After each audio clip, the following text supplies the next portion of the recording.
ঠিক কিনা বলেন?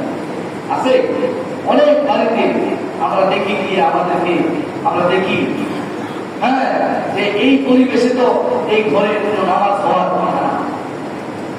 কি বলে? যে ঘরে আপনার সন্তান থাকে, যে ঘরে আপনি ঘুমান, আপনি কি জানেন ঘুমন্ত অবস্থায় মালাকুল মউত আসতে পারে? আপনি যে ঘরে ঘুমায় আছেন, এক হলো ল্যাংটা অবস্থায় আছেন, দুই হলো কোনো নামাজ নাই, রোজা নাই, তিন হলো কোনো তাসবিহ তাহলিল নাই।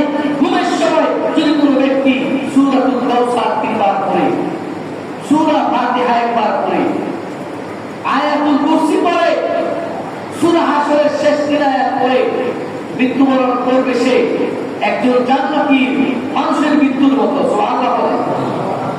আপনি যে মরবেন, মরার পরে এই দুনিয়ার পরে আরেকটা দুনিয়া আছে না নাই? কথা বলে আছে না নাই?